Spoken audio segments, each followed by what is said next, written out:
मैं कौन हूँ बाबा? महर्षि रमन कहते थे, जो उनके पास जिज्ञासु या मुमुक्षु पहुँचते थे, जानो कि तुम कौन हो। No, who are you. लेकिन मैं तुमसे पूछती हूँ कि मैं कौन हूँ। सुधा प्रभाकर, डेनमार्क से।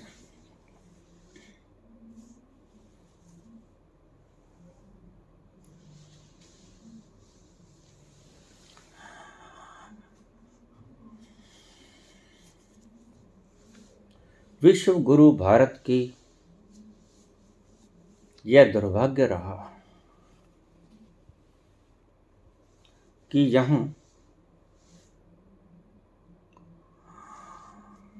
नकली गुरुओं ने आप जो हो सकते हो वो आपको आज बता दिया। अगर आपको यात्रा शुरू करवानी हो तो बीज को ये नहीं बताना होगा कि तुम आम हो। आम की गुठली को ये बताने की आवश्यकता नहीं कि तुम आम हो। और इस धारणा ने, इस ज्ञान ने पूर्व का जितना नुकसान किया उतना किसी और धारणा ने नहीं किया। भला आम के बीज को, गुठली को ये बताने की आवश्यकता है कि तुम आम हो?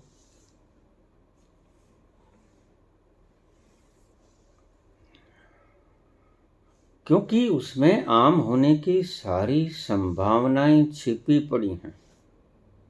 उसे बताने की आवश्यकता नहीं।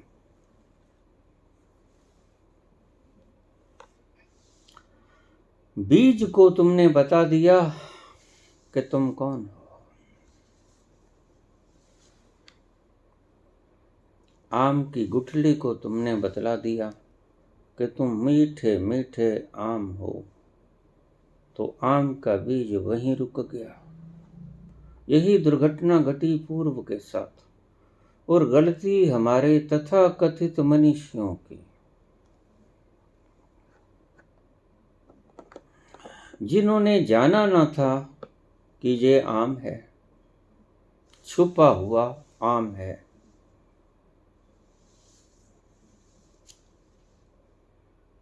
गुठली के भीतर, खोल के भीतर छिपी हुई आम की सारी गुणवत्ता तुमने फल बता दिया और बीज वहीं अटक गया। यहीं सारी आध्यात्मिकता ठहर गई। गलती पूछने वालों की नहीं थी, गलती बताने वालों की थी। तुम पूछती हो कि मैं कौन हूं। रमन ने पूछा कि जानो तुम कौन हो। मैं आपसे बाबा पूछती कि मैं कौन हूं, तुम बताओ।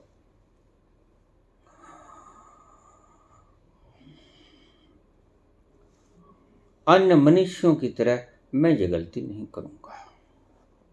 जब आपने पूछ ही लिया कि तुम हो कौन, तो मैं गलती नहीं करूंगा। जो पूर्व के मनुष्यों ने की, यद्यपि वो मनुष्य थे ही नहीं, तथापि उन्होंने तुम्हारा भीतर का संभावित दृश्य पेश कर दिया। जो हो सकते हो वो बता दिया। तुमने पूछा था कि मैं कौन हूं। यात्रा हमेशा वहीं से शुरू होती है जहां आप खड़े हो। अगर तुमने कलकत्ता से दिल्ली जाना है तो उसे क्या कहोगे? तुम कलकत्ता में हो, जाना है दिल्ली, तो इस सड़क के ऊपर चले जाओ या इस गाड़ी को पकड़ लो।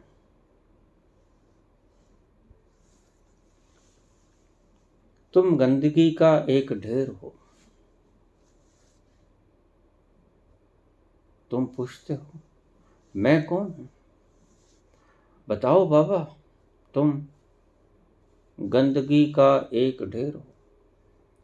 वासनाएं, कल्पनाएं, दुखों का समूह, कष्टों का पुंज। भटकी हुई आत्मा को साथ लिए पागलों की तरह क्षत विक्षत विक्षिप्त इधर उधर घूमते फिरते खुशी के एक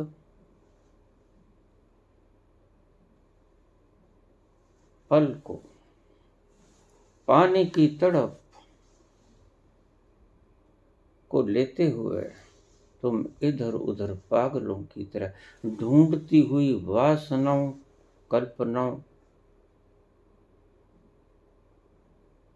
जिज्ञासाओं, आशाओं, तृष्णाओं, समृद्धियों का समूह हो।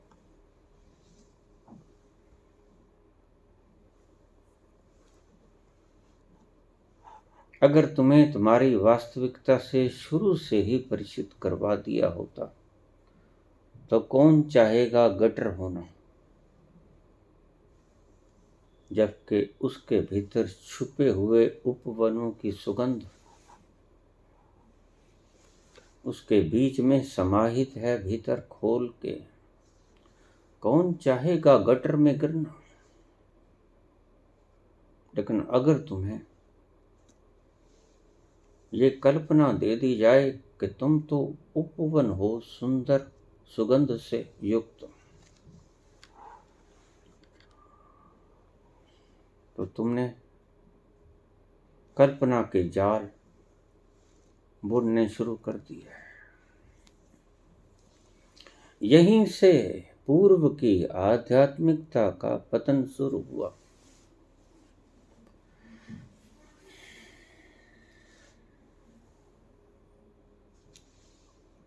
तुम्हें वो बतला दिया गया तुम जो हो सकते हो, तुम्हारी पोटेंशियलिटी बता दी गई, तुम्हारी संभावना बता दी गई।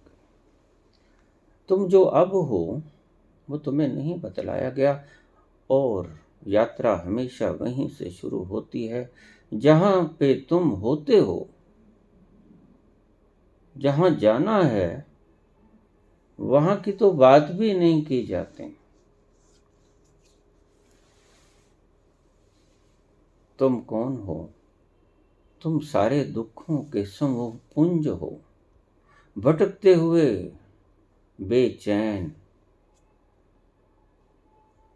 योजनाओं से, कल्पनाओं से, इच्छाओं से, वैमनस्य से भरे, घृणा और नफरत के बीज लिए हुए भटकती हुई एक समूह हो, एक पुंज हो। और देख लेना, भीतर जाके तुम यही कुछ पाओगे। कौन कहता है तुम आत्मा हो? कौन कहता है कि तुम सच्चिदानंद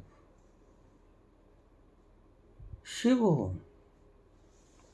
लेकिन क्योंकि तुम्हें सिखा दिया गया कि तुम शिव स्वरूप सत्य चित्त आनंद हो, तो तुमने उसी का जाप करना शुरू कर दिया।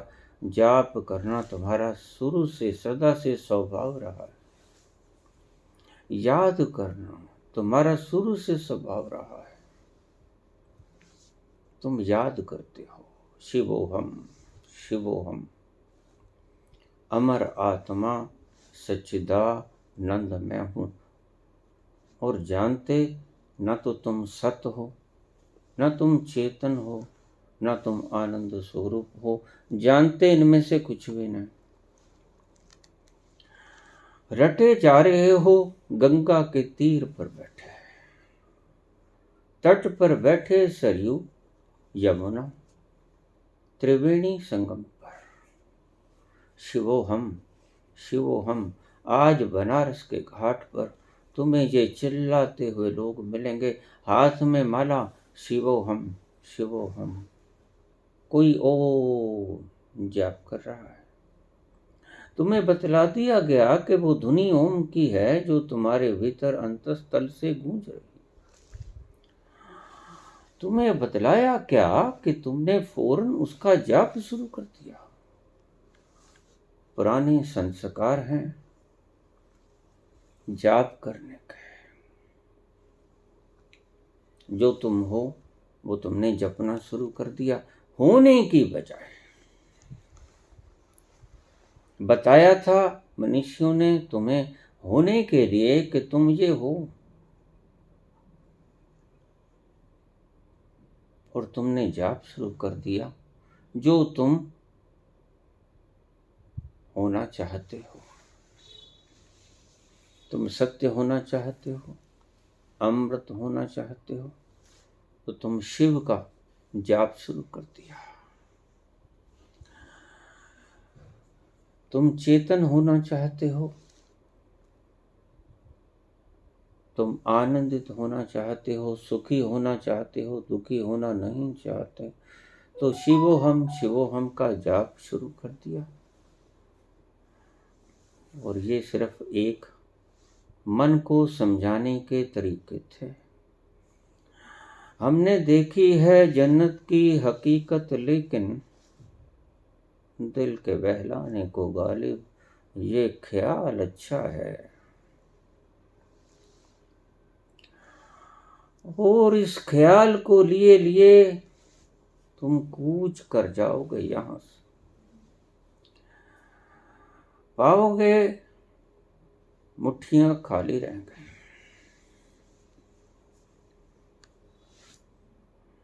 बंधे हाथ आए थे, खुले हाथ चले गए।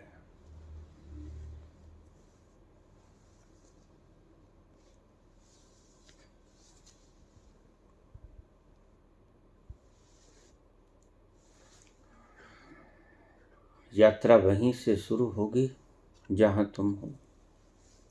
और तुम आज जो हो वो सूक्ष्म शरीर और स्थूल शरीर का मिश्रण हो। आत्मा परमात्मा की बात ही मत छेड़ो, बहुत हो चुकी ये बकवास, अब छोड़ भी दो। कब तक रटते रहोगे? ये तुम्हारे रटने से तुम कहीं नहीं पहुंचे।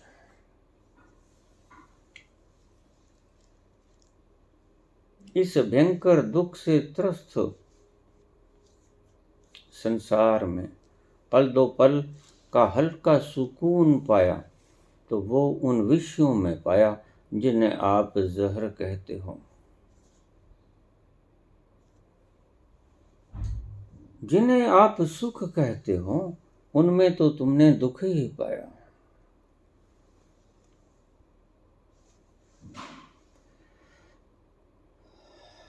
आज समूचा विश्व गुरु के कारण कल्पना का एक समूह बन के रह गया है, क्योंकि इस कल्पना जाल को विश्व गुरु ने विश्व भर में फैला दिया। जपो ओम, जपो शिवोहम, जपो। होना नहीं है, जपना है। और जपने से कभी कुछ नहीं होता।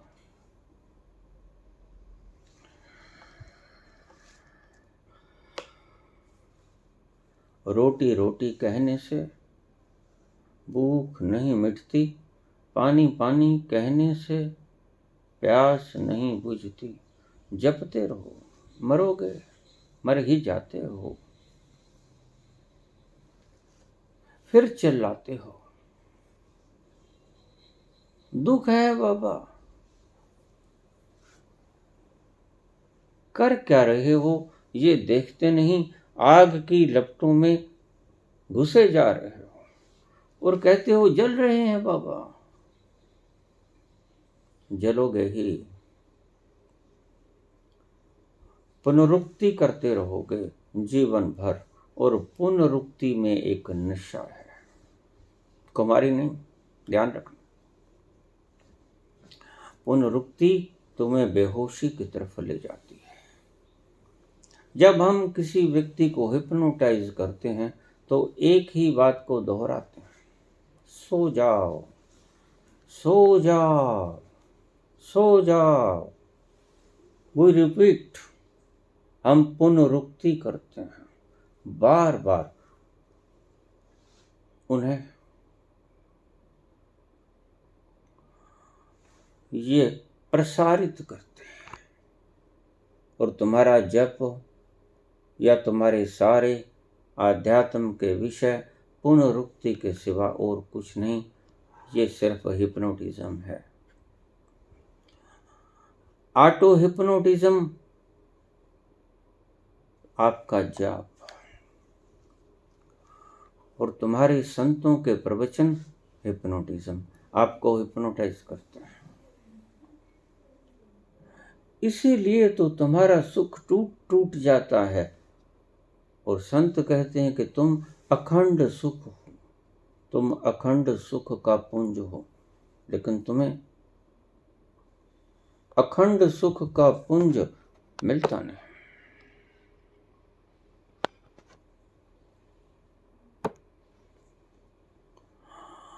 तो क्या संत गलत कहते हैं?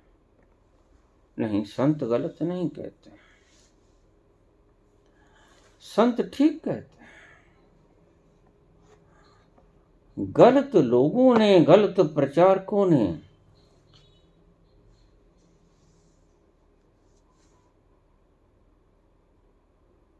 तुम्हें हिप्नोटाइज कर लिया। सारा विश्व आज पुनरुक्ति के द्वार पर खड़ा है,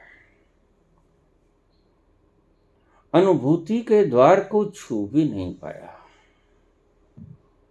जबकि तुमने पुनरुक्ति को छोड़ना था, अनुभूति में उतरना था। इन लोगों ने तुम्हारी पुनरुक्ति को और बढ़ाने का काम किया। बात थी अनुभव की, सेल्फ रियलाइजेशन, और तुम उसे दोहराने लग गए। बहुत बड़ी गलती है।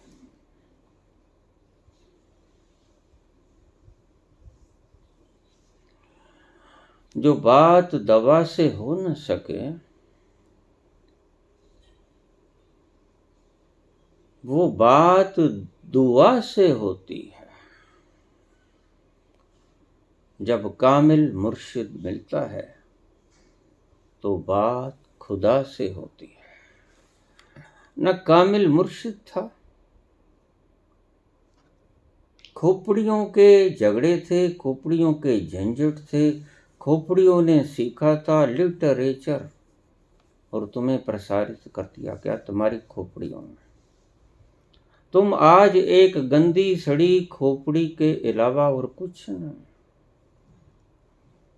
तुम्हारी इस गंदी सड़ी गली खोपड़ी को अगर कोई हिला देता है तो आप बड़े रुष्ट होते हो।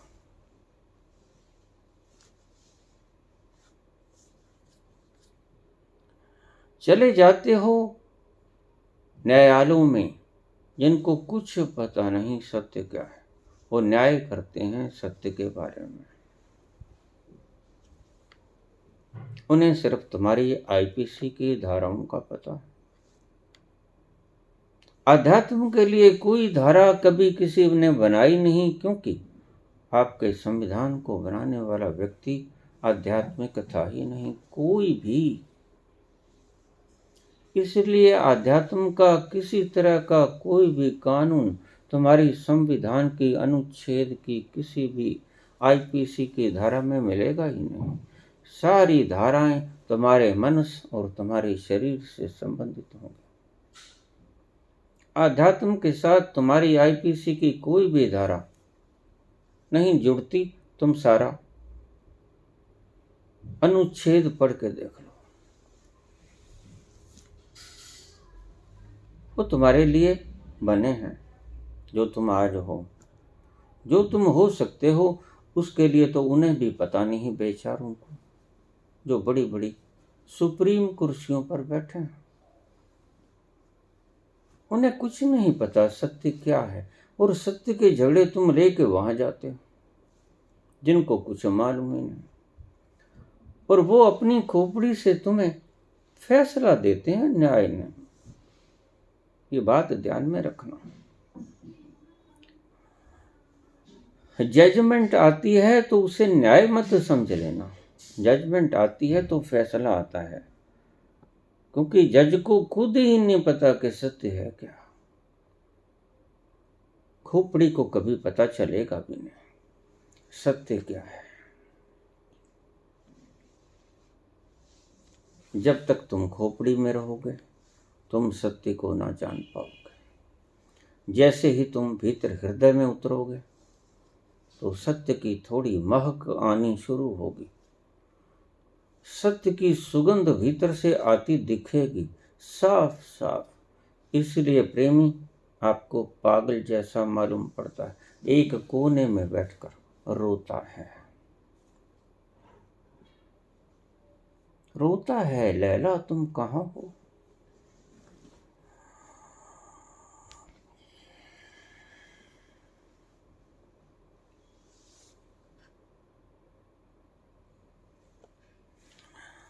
तीदो नी मैनू आखो रांझा, तीदो नी मैनू आखो रांझा, हीर ना आखे कोई। रांझा रांझा करदी नी मैं, आपे रांझा हुई। जैसे ही हृदय में पहुंचोगे, रांझे का स्वाद आना शुरू हो जाएगा। हीर हीर न रहेगी। जो तुम खोपड़ी में थे, वो हृदय में आके वो ही नहीं रहोगे, बदल जाओगे, वर्ण विपरीत हो जाओगे। हीर नहीं रहोगे, रांझा हो जाओगे। तीदो नी ना आखो हीरे, मैं रांझण दी हुई। रांझण रांझण कर दी नी मैं, आपे रांझण हुई। जो तुम खोपड़ी में होते हो, वो तुम हृदय में नहीं रहते।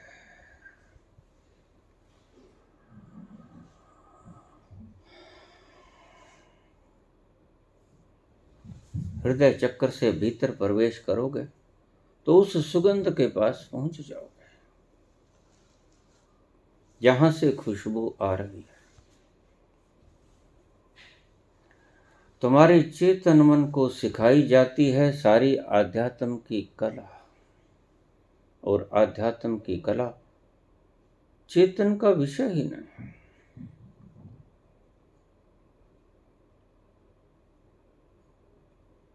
आध्यात्म सिखाया जाता चेतन को, और आध्यात्म चेतन से परे, अब चेतन से भी परे।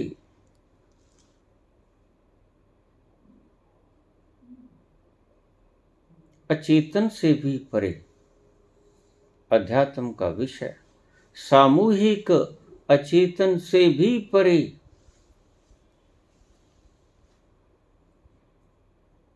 कोलेक्टिव कॉन्शियसनेस, सामूहिक चेतना में स्थित है आध्यात्म, और सिखाया जाता है तुम्हारे चेतन को। और चेतन कभी सुपर कॉस्मिक कोलेक्टिव कॉन्शियसनेस तक पहुंच पाता ही नहीं। सही तो ये है कि जैसे ही तुम्हारा कॉन्शियस चेतन मरता है, तो धीरे धीरे भीतर खिसक कर तुम कॉस्मिक कॉन्शियसनेस में उतर सकते हो। संभावना है। अभी तो तुम चेतन मन हो, और चेतन मन को समझाने का कोई फायदा नहीं, क्योंकि चेतन मन को छोड़ना पड़ेगा। और जो छोड़ना पड़ेगा उसे इकट्ठा भी क्यों किया। अगर ये बात छोटी सी आपको समझ में आ जाए कि जो कल को छोड़ना पड़ेगा, शरीर और मन के द्वारा कलेक्ट किया गया पदार्थ मृत्यु तुमसे छुड़वा लेगी, और इकट्ठा किया गया भाषाओं का ज्ञान और शास्त्रों की ये ज्ञान मृत्यु तुमसे छुड़ा लेगी, और इनका कोई अर्थ ना बचेगा। मृत्यु तुमसे सब छीन लेगी झपटा मार कर, तो इनका अर्थ भी क्या है। ईश्वर कुछ ऐसा नहीं जो छीन दिया जाए एक बार मिला हुआ। ईश्वर तो वो जो छीना ही ना जा सके, जो तुम त्यागना चाहो तो त्याग भी ना सको, वो है ईश्वर। अखंड आनंद में उतरने के बाद अखंड आनंद को तुम छोड़ना भी ना चाहोगे। और अगर कोई मूर्ख मुझसे सवाल कर ले कि अगर मैं अखंड आनंद को छोड़ना चाहूं तो वह छोड़ भी ना पाएगा। लेकिन यह प्रश्न सिर्फ मूढ़ों का है। कोई मूर्ख ही ऐसे प्रश्न पूछ सकता है।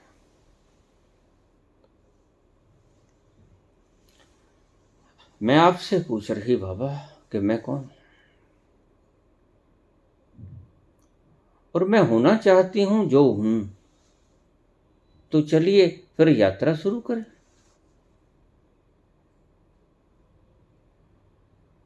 हमारे पंजाबी में एक कहावत है, सप्पां दे भरा सप, जीभां दी लपा लप। अभी तक तुम शास्त्र या तुम्हारे ऋषि, तुम्हारे मनीषी तथा कथित जीभों की लपा लप कर रहे थे।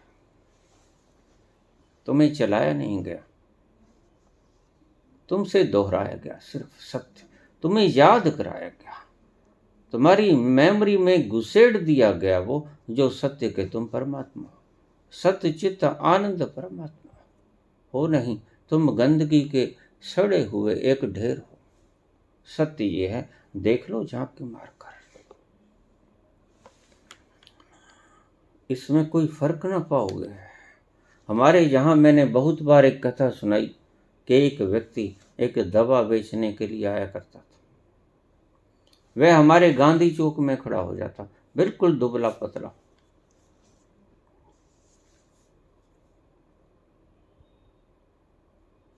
सांप लड़ जाए, बिच्छू लड़ जाए, मेरे पास दवा है, लगा लो, जहर उतर जाएगा। और अगर आपको यकीन ना हो तो मेरे पास बिच्छू भी हैं। और बोतल खोल के दिखला देता, उसके भीतर बिच्छू फिर रहे थे। और मेरे पास सांप भी हैं, कोबरा। वो अपने साथ एक टोकरी भी रखता जिसके भीतर सांप होता, लड़वा के देख लो, अन्यथा 5 रुपए की है, ले जाओ। अब कौन लड़वा के देखे। अजीब सा फार्मूला निकाला उसने। ऐसा ही फार्मूला आपके तथा कथित गुरुओं ने, संतों ने निकाल लिया। जपो जपो जपो, दोहराओ दोहराओ, रिपीट रिपीट। अरे भाई, तुमने कौन सा यूपीएससी जीतना है, तुमने कंपटीशन लड़ना है, तुमने खोना है, खोना है। जो तुमने इकट्ठा किया वो खोना है। जो मौत से तुम हार जाओगे एक जवारी की तरह, वो तुम अभी से हार जाओ। यही सूत्र है वहां तक पहुंचने का जो तुम कहते कि मैं जानना चाहती हूं कि मैं कौन। हार जाओ। जो इकट्ठा किया, जो मौत तुमसे छीन लेगी, वो अभी छोड़ दो।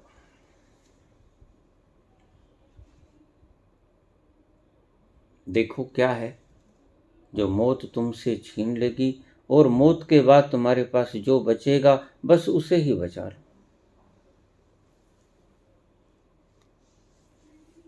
आज तुम जो हो, वो जो आपके ऋषियों ने बताया, तुम सत्य चित्त आनंद हो, नहीं हो, वो नहीं हो। न तुम सत्य हो, क्योंकि झूठ बोलते हो, झूठ की राह पे चलते हो। तुम्हारे ये बड़ी बड़ी स्टेजें लगाने वाले, जिन्हें तुम मनीषी मानते हो, ये झूठ से भरे, पाखंड से भरे हुए लोग हैं। ना ये चेतन है, ये बेहोश हैं।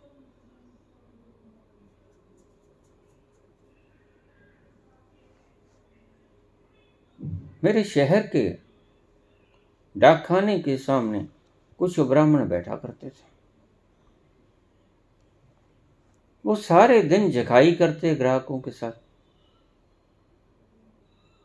और कुछ बच्चों के लिए ले जाते, और शाम को उनका ठिकाना आपको मैखाने में मिलता, ठेके के ऊपर खड़े मिलते।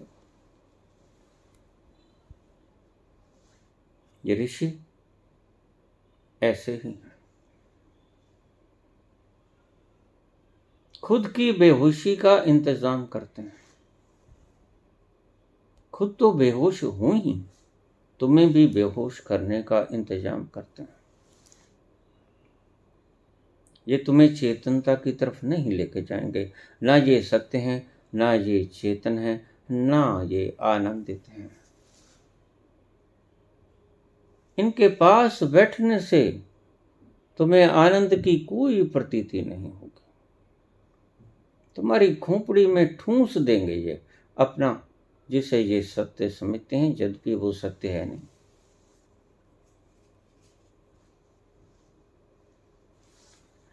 एक छोटी सी कहानी, रैदास के पास वहां के तत्कालीन राजा राजा पीपा, बड़ी कहानियां रोज दरबार में जाती हैं उसकी सीआईडी के द्वारा।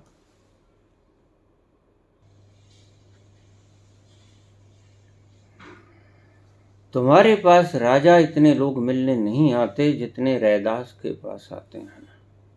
काम क्या करता है वो जूतियां गांठता है, चमार है। अच्छा, चमड़े का कारोबार करता है, जूतियां बनाता है, भजन गायन करता है, लीन रहता है, और मस्ती मस्ती में वो जूतियां गांठता है। अच्छा, बहुत लोग उसके पास आते हैं, दूर दूर के। मीरा भी गुरु रैदास के पास ही जाती थी, वहीं से इस ज्वाला को लेके आई।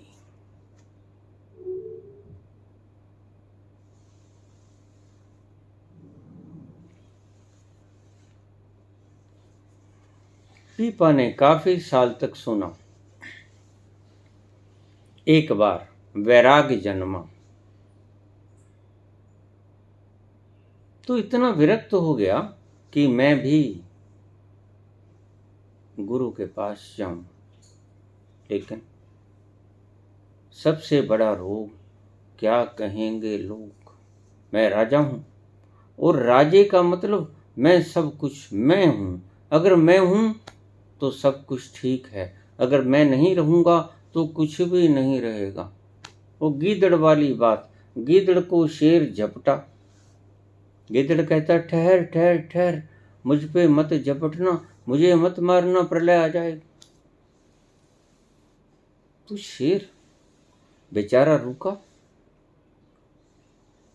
प्रलय आ जाएगी, मुझको मत मारना, कैसे प्रलय आ जाएगी। कहता है, ऐसा नहीं, मुझे तुमसे डर लगता है, सत्य बता तो दूं, लेकिन तेरे से दूर जाके बताऊंगा, तेरी पहुंच से बाहर जब हो जाऊंगा तो बताऊंगा। ये राज जानना चाहता है तो किसी और को मार देना, मुझे मारेगा, प्रलय हो जाएगी। हद हो गई, तो बता, तू थोड़ा मुझे तुमसे दूर हटने दे। ठीक है, हटो। हटा, दूर चला गया। अरे अब तो बता दे। ठहर ठहर, अभी तेरी थोड़ी सी चाल, तेरी लपक बड़ी लंबी है, अभी मैं तेरे पकड़ में हूं। जब दूर पकड़ से दूर हट जाऊंगा, मैं भी भाग सकूंगा तो बताऊंगा।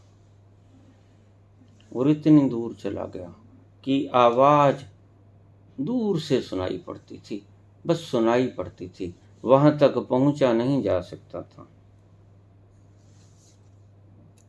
तो पूछा राजा ने शेर कि अब तो बता दे ऊंचे से। गीदड़ कहता, अरे मूर्ख, अगर तू मुझे मार देगा मेरे लिए तो प्रलय आ गई ना, ऐसे प्रलय आ जाएगी। तो बिल्कुल ठीक है, जब मैं ना रहूंगा तो कुछ नहीं रहेगा, प्रलय आ जाएगी। जब तक मैं हूं तब तक सब कुछ ठीक है। सभी राजाओं को यह भ्रम रहता है, जितने आए सभी को यही भ्रम हुआ। पीपा को भी भ्रम था।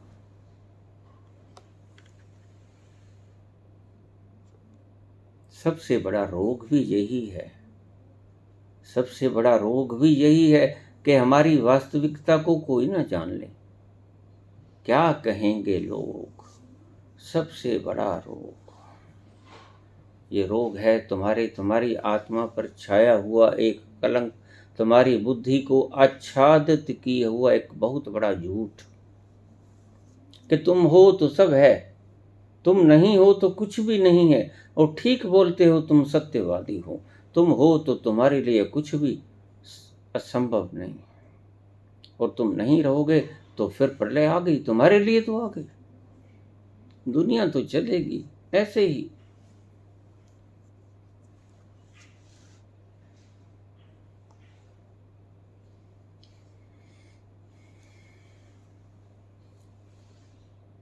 ये जिंदगी के मेले दुनिया में कम ना होंगे, अफसोस हम ना होंगे। ना कोई रहा है ना कोई रहेगा, ये सत्य है। बाकी सब तुम्हारी बातें झूठ है। तो ये रट रहे हैं काशी में गंगा तीर पर बैठे शिवोहम, और भीतर से कंप रहे हैं। अक्सर वृद्ध लोग मरने के लिए वहां चले जाते हैं बनारस, क्योंकि ये मीडिया के द्वारा झूठ फैलाई गई कि जो बनारस में देह त्यागेगा, काशी में देह त्यागेगा, सीधा स्वर्ग जाएगा, जबकि स्वर्ग नाम की कोई चीज है ही नहीं। जब है ही नहीं तो जाएगा क्या खाक। और जो मगहर में मरेगा वह सीधा नरक जाएगा, जबकि नरक नाम का कोई भौगोलिक स्थल है ही नहीं, जाएगा क्या खाक। मीडिया के द्वारा प्रचारित। डरते थे लोग, रातों रात कबीर को पटक दिया गया मगहर में, और वो आमरण वहीं रहे।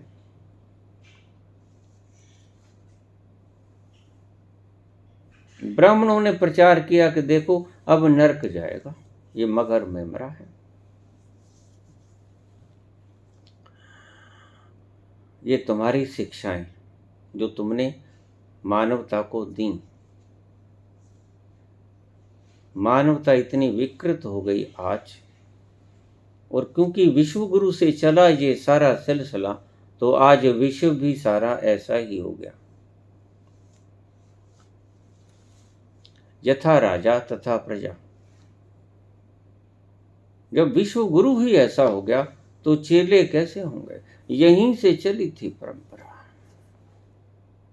आध्यात्म की लहर यहीं से उठी थी। जाते जाते तूफान बनना था, जब तूफान न बना, खो गया सब कुछ। अंधकार, अंधेरी आ गई।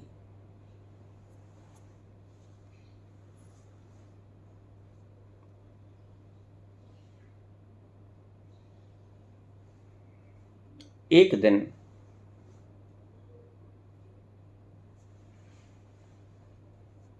किसी आयोजन में धार्मिक सम्मेलन था। सभी लोग गंगा स्नान करने के लिए गंगा के तीर पे पहुंचे हुए थे। सभी जनता। तो राजा ने सोचा आज वक्त है, अब जाऊं रैदास के पास।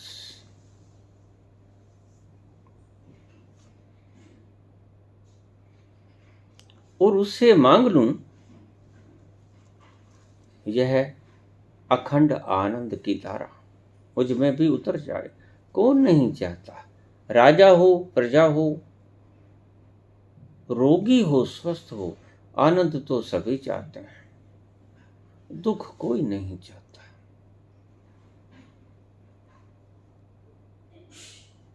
तो देख कर के सारी जनता वहां गंगा से स्नान में मशगूल है। रैदास के पास चला गया।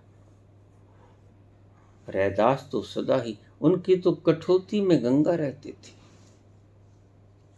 मन चंगा तो कठौती में गंगा।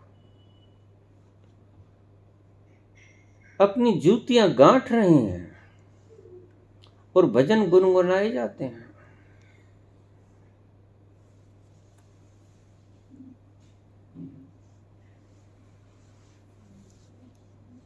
राजा पहुंचा। राजा को देखकर रैदास ने एक पूरी दृष्टि डाली राजा पर।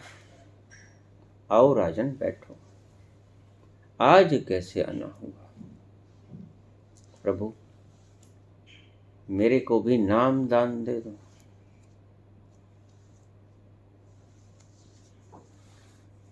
तब ऐसी ही परंपरा थी ज्ञान को मांगने की, आज तक भी प्रचलित है।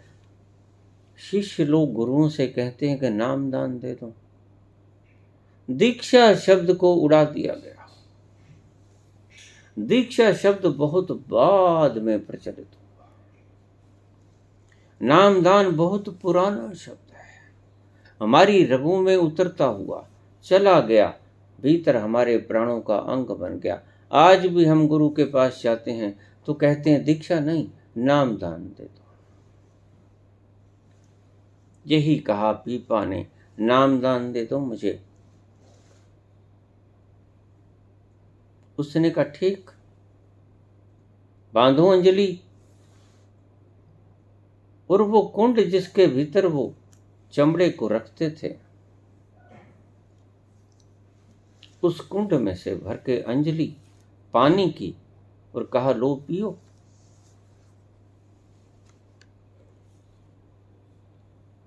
यह तुम्हें ज्ञानी बना देगा राजा, यह तुम्हें ज्ञानी बना देगा, तुम्हें अखंड आनंद की बातें दे, तुम अखंड आनंद में समा जाओगे। इसका प्रभाव ऐसा है, शनै शनै तुम अखंड आनंद ही हो जाओगे।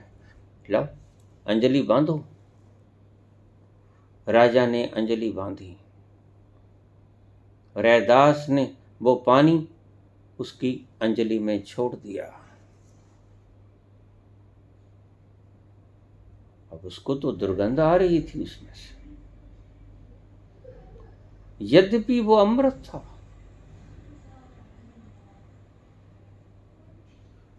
एनलाइटेंड पर्सन, उस ब्रह्म के भीतर एकाकार हुआ पुरुष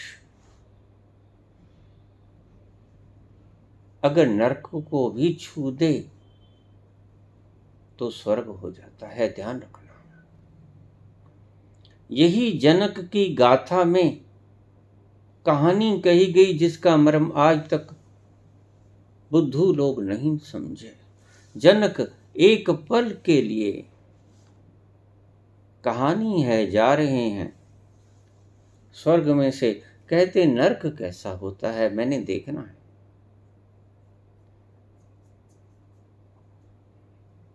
जनक जैसा ज्ञानी, दृष्टा, विदेह कोई बात कहे तो उनकी क्या हिम्मत जो इनकार कर दें। ठीक राजन, चलो हम नरक दिखला देते हैं। नरक का एक चक्कर लगवा दिया गया और कहते कि नरक खाली हो गया।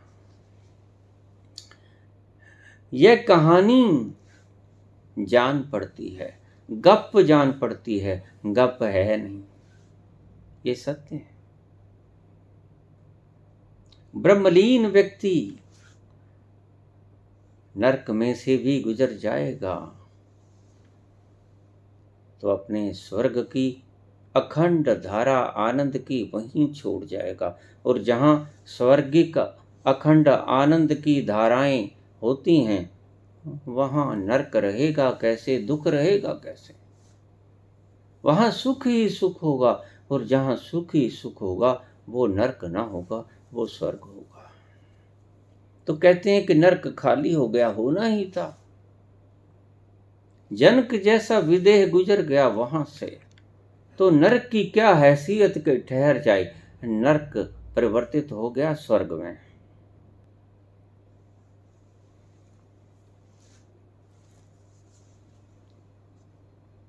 बहुत साल पहले की बात है। मेरे पास बच्चे आते छोटे छोटे, 5-7 क्लास में पढ़ते। बाबा इस पेन को छू दो। क्या हुआ? बस पेन को छू दो।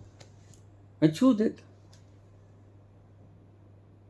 एक दिन मैंने पूछा, ये तुम हर साल आ जाते हो, क्यों आते हो?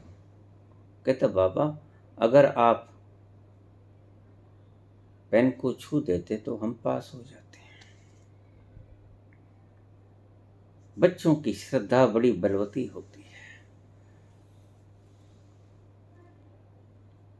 और बड़े होते होते ये श्रद्धा खत्म हो जाती है। लेकिन तुम जानते भी नहीं कि हमने एक हीरा गंवा दिया। श्रद्धा रूपी हीरा गंवाकर तुमने अपना ही नुकसान कर बैठते हो। तुम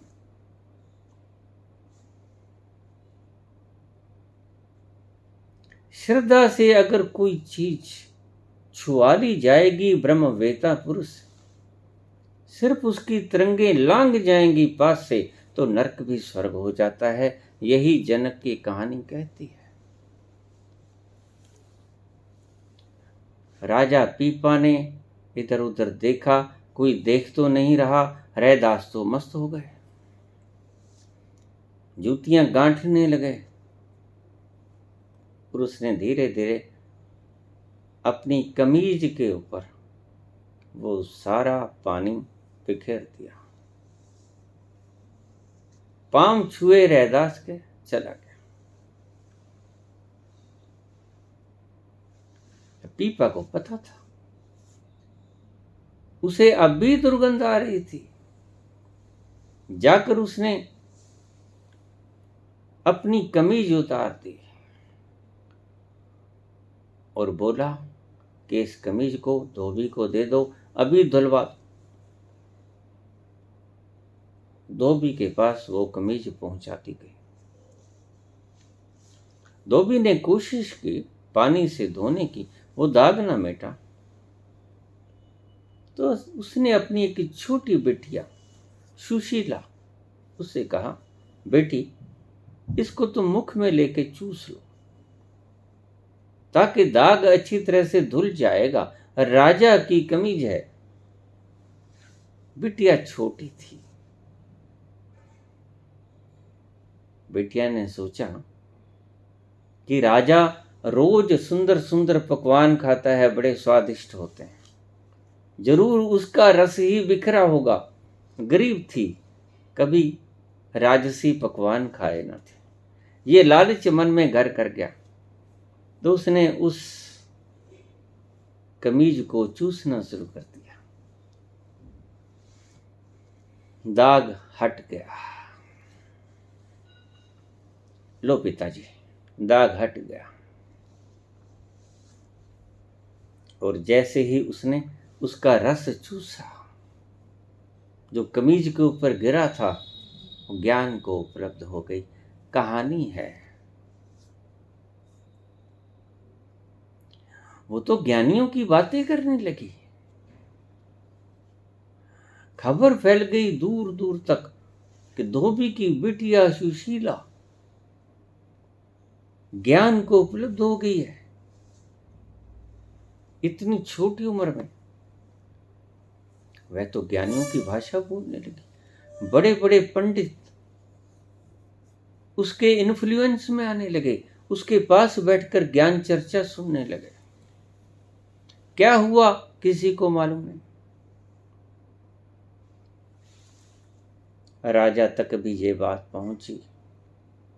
राजा वहां गया, जाकर पांव को छुआ, हे देवी, मुझे भी ज्ञान दो। राजा की इस क्रिया को देखकर सुशीला ने पीपा राजा के पांव छुए। अरे देवी, ऐसा मत करो, तुम पूज्य हो। नहीं राजा, तुम्हारे कारण ही आज मेरी ये दशा हुई। कैसे?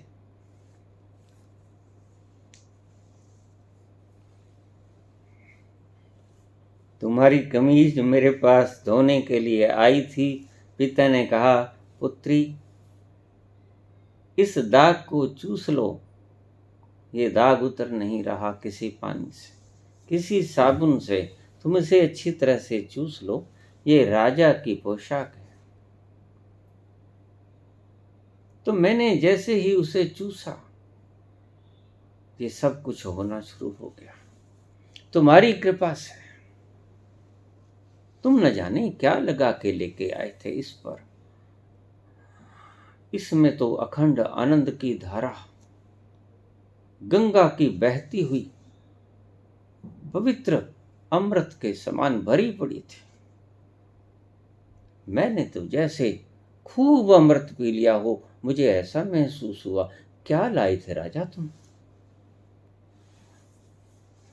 राजा को समझ आ गई। राजा वापस मुड़ा, सोचने लगा, वैराग्य फलित हुआ। ओह, मैं ये क्या कर बैठा। और पीपा, राजा पीपा ना रहा। पीपा दीक्षित हो गया, जाके नामदान ले लिया रैदास से और भक्त बन गया। भक्त पीपा कहलाया बाद में। ये पीना पड़ता है, ये जपना नहीं पड़ता।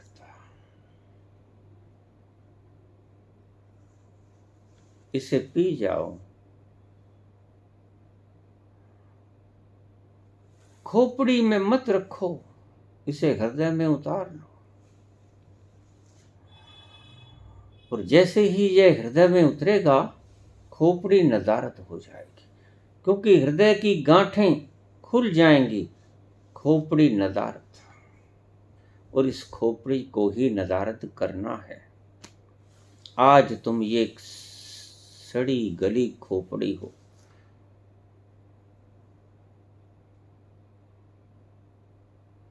यह सूचनाएं, यह इंफॉर्मेशंस परमात्मा के बारे में हो या सृष्टि के बारे में हो, कोई फर्क नहीं पड़ता। सूचनाएं मात्र सूचनाएं होती हैं। खबरें मात्र खबरें होती हैं, सत्य नहीं होती। तुम रोज टेलीविजन रेडियो में खबरें सुनते हो, तो क्या वो सत्य होती हैं? नहीं, वो सिर्फ मात्र सूचनाएं होती हैं। ये जो तुमने इकट्ठा किया, ये टेलीविजन के भीतर सुनी गई सूचनाओं से अधिक कुछ महत्व नहीं रखता था। सूचनाएं एकत्र करके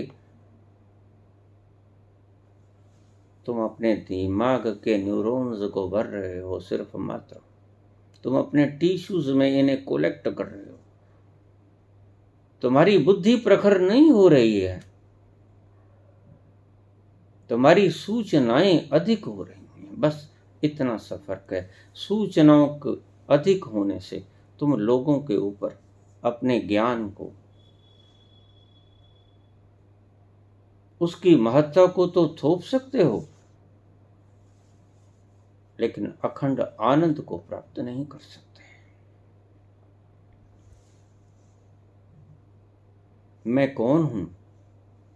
तुम गंदगी के ढेर हो। इस वक्त जो हो वही तो बताऊंगा।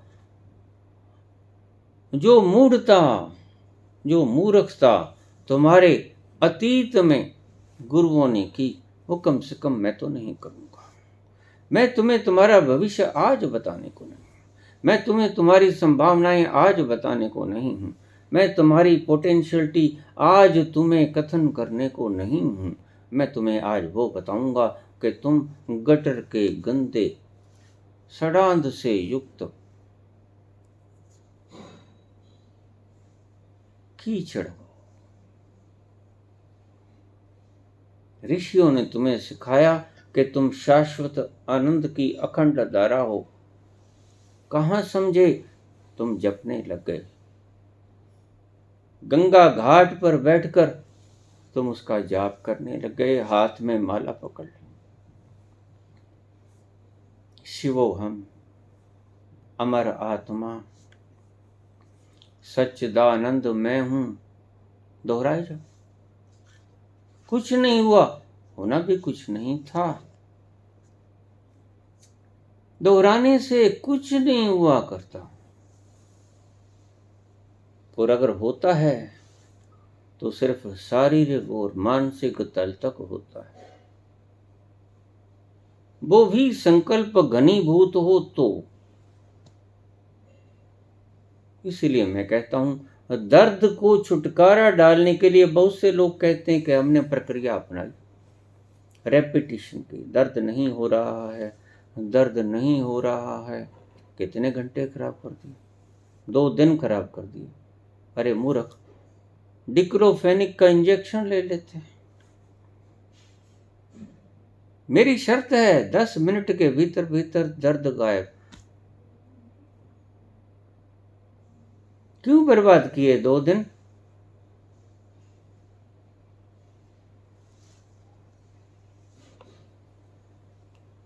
तुम्हारे बार बार दोहराने से जो चीज सालों में होगी वह दिनों में हो जाएगी, औषधि के द्वारा।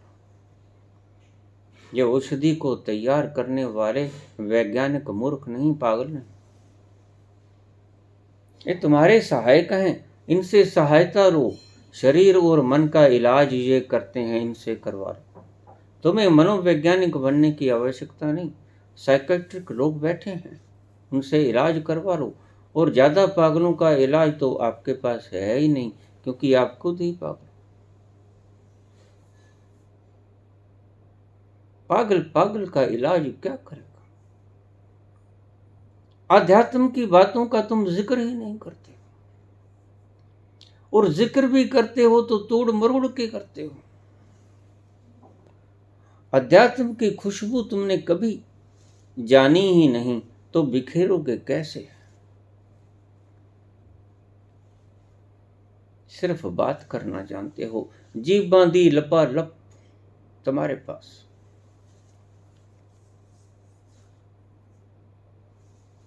मनुष्यों ने ये गलती की। तुम्हें तुम्हारा अब का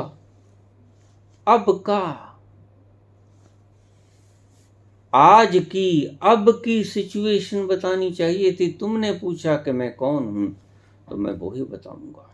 तुम पूछो मैं कहाँ खड़ी हूं, तो मैं वहीं बताऊंगा जो जहां तुम खड़ी हो।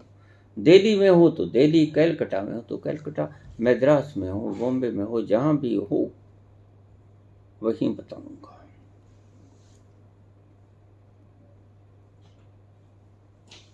और तुम पूछ रहे हो कि मैं कौन हूं, तो आज जो तुम स्वयं को समझते हो वही मैं बताऊंगा ना। अगर उससे अन्यथा कुछ और बतला दिया तो बदलाहट का कोई साधन नहीं तुम्हारे पास। तुम बदल ही तब पाओगे अगर तुम्हें आज की पोजीशन का यथार्थ ज्ञान दिया जाए कि तुम आखिर आज कौन हो। सवाल तुमने ठीक पूछा, बताने वालों ने तुम्हें जवाब गलत दिया। तुम्हारा कोई दोष नहीं। दोष तुम्हारे तथा कथित मनीषियों का। उन्होंने कहा कि तुम शिव स्वरूप परमात्मा हो, लेकिन तुम्हारी ये लड़खड़ाती बुद्धि उस अचल सत्य को समाएगी कैसे? ये कंपता हुआ शीशा तुम्हें दर्पण दिखाएगा कैसे?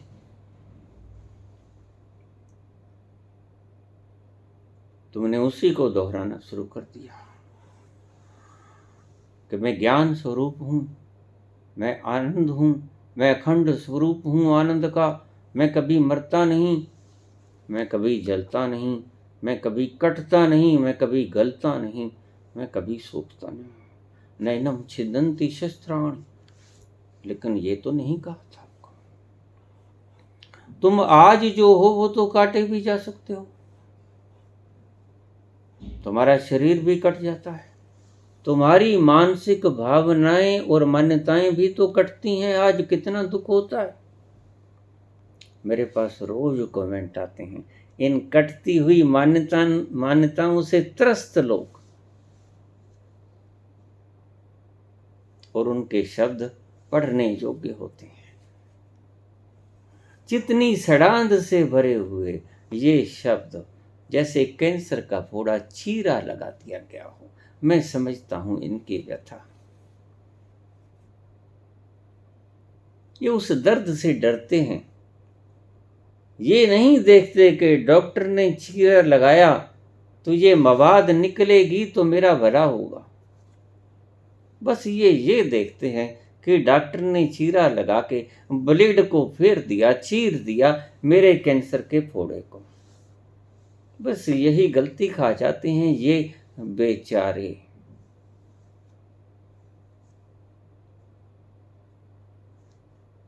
कमेंट्स में आप रोज पाओगे, मैंने बोला और एक तथाकथित सब्सक्राइबर का कमेंट छोटा सा, बाबा मैंने सुना था आप एस्ट्रल ट्रैवलिंग पर गए हो। मुझे पता लग जाता है यह व्यक्ति वो जानने नहीं आया जो मैं बताने के लिए बैठा हूं। मैंने झट से अपने चैनल कंट्रोलर को कहा इसे ब्लॉक कर दो, क्योंकि हमारी बातें इसको चुभती हैं। ये अपने कैंसर के फोड़े को बचाए रखना चाहता है बेचारा।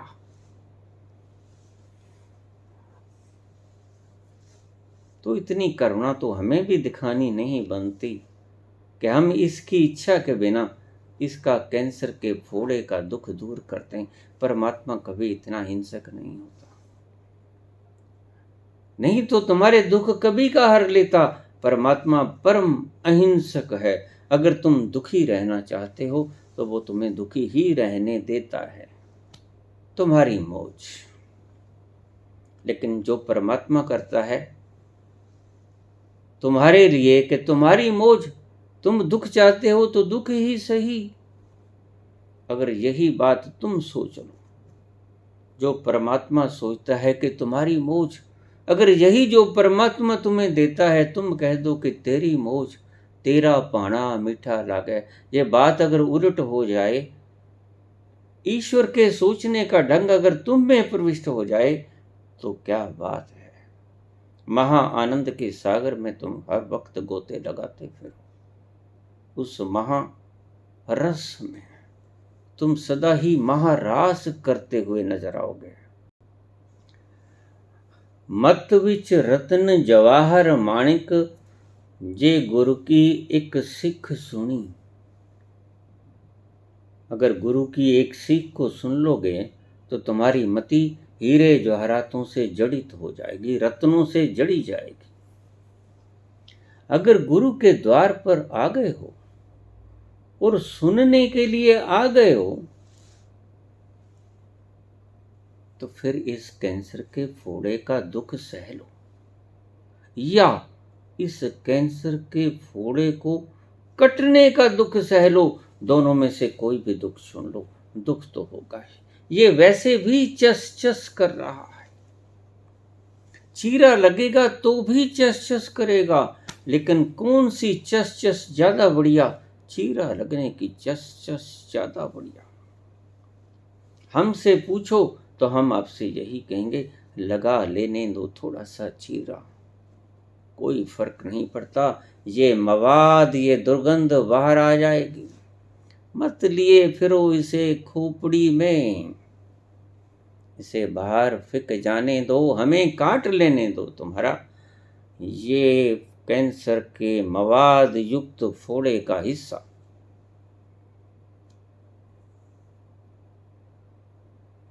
लेकिन तुम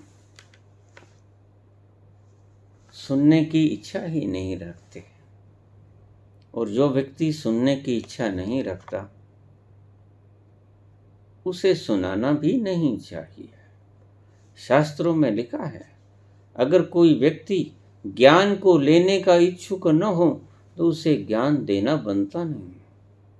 बहुत से लोग कमेंट कर देते हैं, बाबा ये क्या, ये क्या, ये क्या, ये क्यों?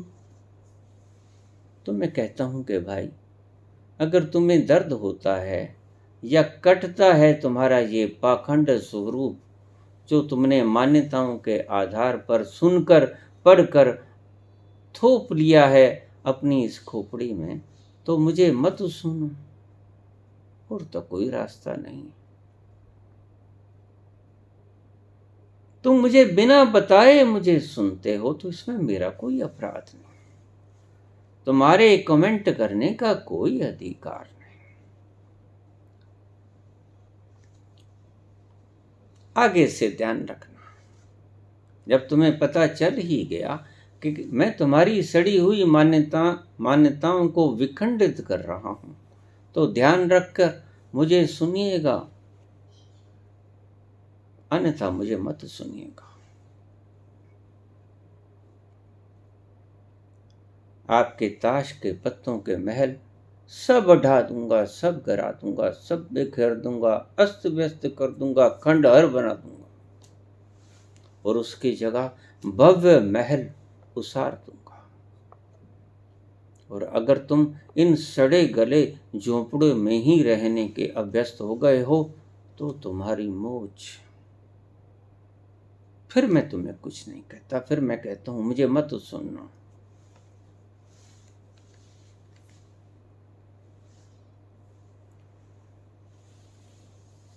मैं कौन हूं बाबा, और मैं जो हूं वो कैसे हो जाऊं? तुम इस वक्त तो दुख के एक पुंज हो,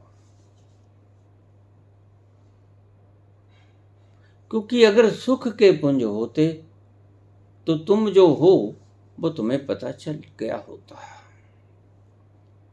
तुम्हें क्योंकि तुम जो हो वो तुम्हें पता नहीं चला, तुम दुखी हो, तुम दुख के पुंज हो, और तुम दुख के पुंज हो तो मैं यही कहूंगा कि तुम गंदी नाली के गटर के पानी हो,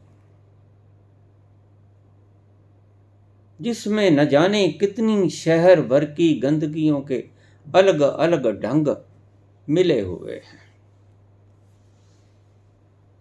आज तो तुम वो हो, इसलिए दुखी हो, समझ लो बात को अच्छी तरह।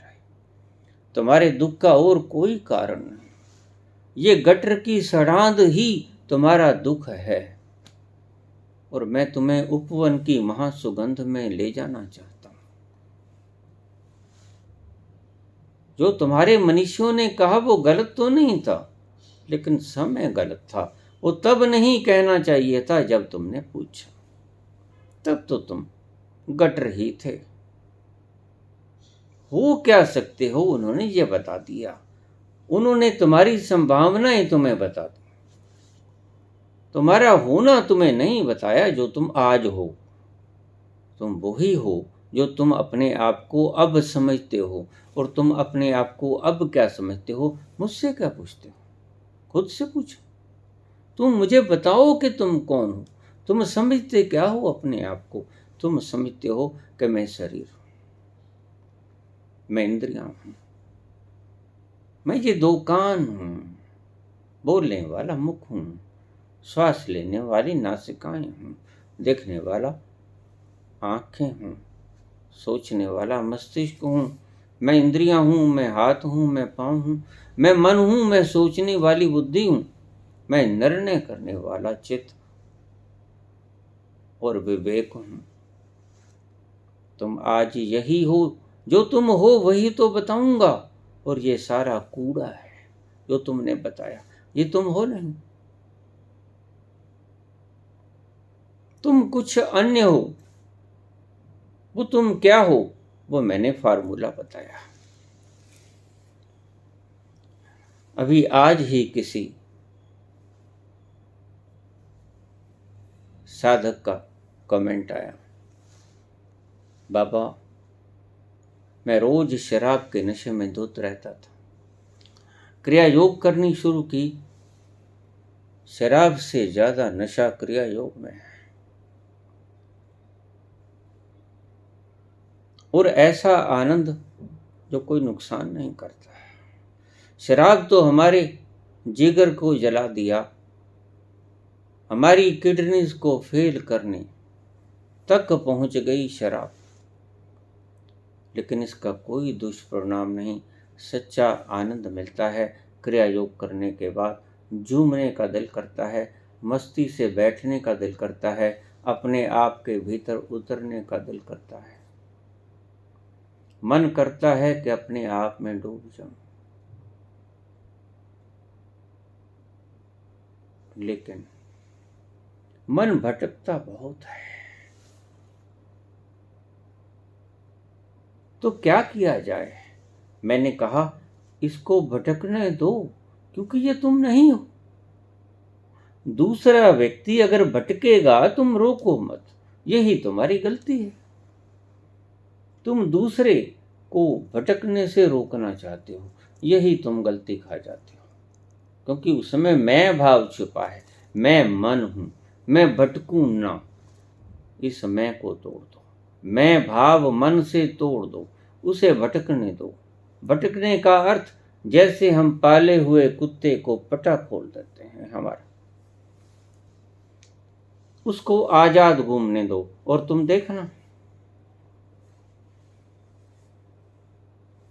5, 7, 10 मिनट के बाद तुम्हारा मन रुक जाएगा। जब तुम उसे शक्ति देना बंद कर दोगे तो तुम्हें पता चलेगा, ओ ये सारी शक्ति मेरी थी, जो मन को सींच रही थी, चलने के लिए प्रेरित कर रही थी। रोज मेरे पास कमेंट आते हैं, बाबा आपका फार्मूला बड़ा कारगर है।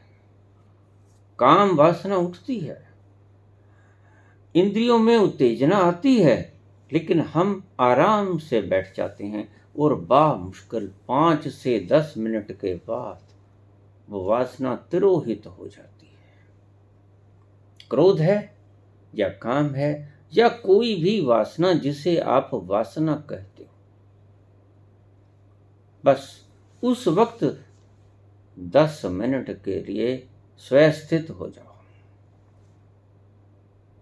स्टिल, स्टॉप, तुम ठहर जाओ, उसे चलने दो। वो अपनी मर्जी से आया, अपनी मर्जी से जाएगा, चला जाएगा, इसका मैं जिम्मेवार हूं। और आज इसका साक्षित्व तुम भी कर रहे हो, इसका साक्षित्व तुम मुझे बता रहे हो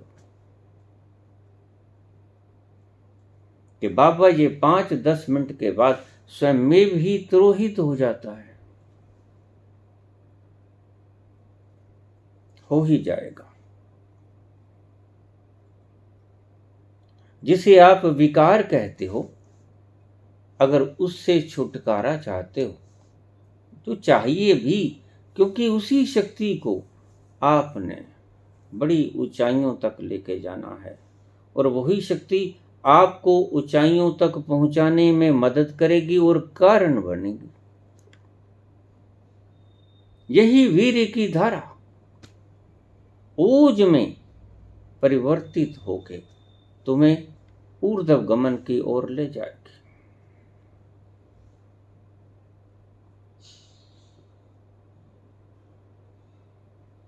शरीर को और नई ऊर्जा पैदा करने के लिए बाधित मत करो, उसको विश्राम दे दो। कल मैंने व्रत के बारे में बोला था। व्रत सिर्फ शरीर की भीतर की इंद्रियों को, पाचन क्रियाओं के यंत्रों को आराम देने का एक फार्मूला मनीषियों ने इजाद किया था।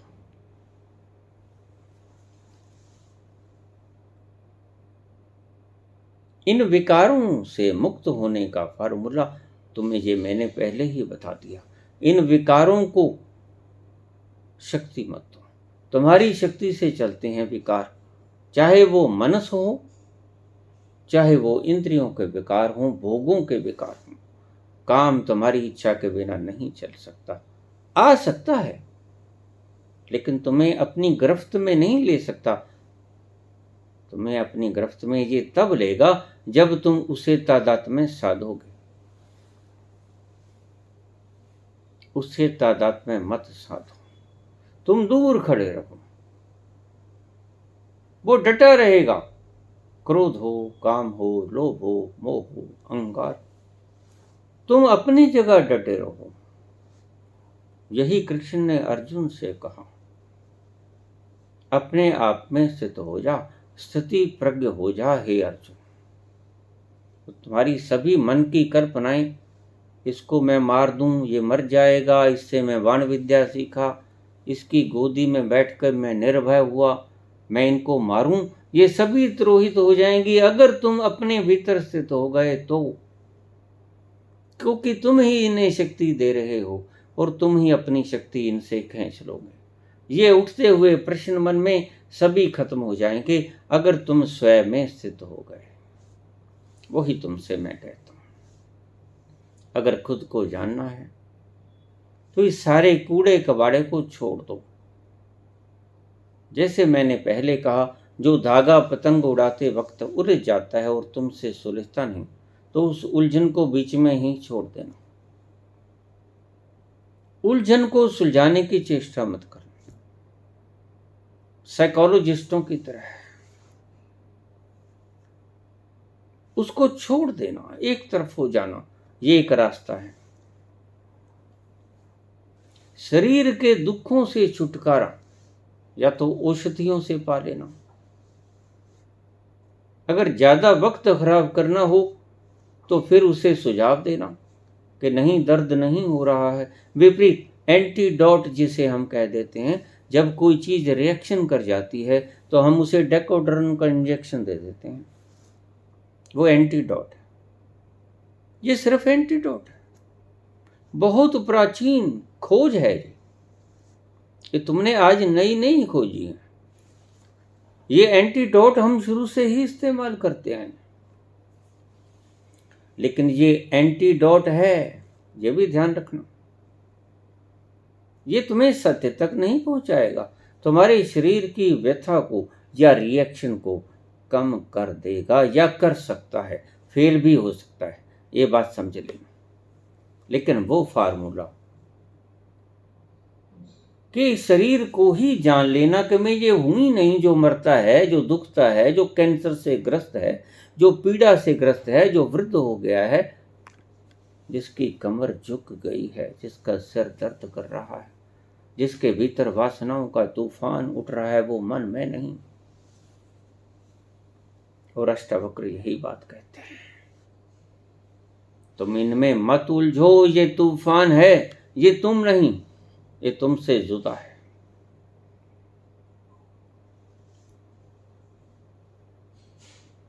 तुम इनको छोड़कर एक तरफ हट जाओ, यही कृष्ण कहते हैं, स्थिति प्रज्ञ हो जाओ, यानी इसको छोड़ दो जिसे तुम मैं मान रहे हो। जैसे ही तुम इसको छोड़ोगे, इसको शक्ति देना बंद करोगे, तुम स्वयं में स्थित हो जाओगे। इसलिए हमारे हिंदू अवतारों में सबसे पहले तड़पन परमात्मा तक पहुंचना चाहती हो, तुम कौन हो वहां पहुंचना चाहती हो, सबसे पहले अगर तड़प पैदा होगी ईश्वर को पहुंचने की, उस अखंड आनंद को पाने की, वैसे तो ये तड़प सबके भीतर है, सिर्फ प्रकट ही नहीं हुई है। सभी बीजों के भीतर उनकी क्षमताएं भरी पड़ी हैं, पोटेंशियलिटी सभी बीजों के भीतर है। सरसों सरसों के फूल तक खिलेगी, आम आम के पेड़ तक खिलेगा, कमल कमल के पेड़ तक खिलेगा, बूटे तक खिलेगा, गुलाब गुलाब तक खिलेगा। सभी बीजों के भीतर उनकी क्षमताएं मौजूद है, तुम्हारे भीतर भी तुम्हारी क्षमता मौजूद है, सभी के भीतर। कोई ऐसा नहीं है जिसके भीतर जो तुम हो वह होने की क्षमता न हो, लेकिन उस क्षमता को जगाना पड़ेगा, जपना नहीं पड़ेगा कि शिवो हम, शिवो हम। बीज को धरती में गड़ाना होगा, उसे खाद्य देनी होगी, पानी देना होगा, अंकुर फूटेंगे, सूर्य की रोशनी लगेगी, हवाओं में झूमेगा, बड़ा पौधा बन जाएगा, उसकी रक्षा करनी होगी, देखभाल करनी होगी, और फिर वो एक दिन फलीभूत होकर तुम्हें फूल देगा सुगंधित, तुम्हें फल देगा, मीठे आम, मीठे फल। लेकिन बीज को ही मैं परमात्मा हूं, मैं परमात्मा हूं, तिजोरी में रखकर पूजा करने का कोई अर्थ नहीं। इसलिए पूजा का मैं विरोध करता हूं, प्रार्थना का मैं विरोध करता हूं, क्योंकि जिससे प्रार्थना कर रहे हो वो तुम खुद हो। क्यों नहीं हो जाते जो तुम खुद हो? ईश्वर को कभी प्रार्थना करने की आवश्यकता होती ही नहीं। वह वो है जिससे तुम प्रार्थना कर रहे हो।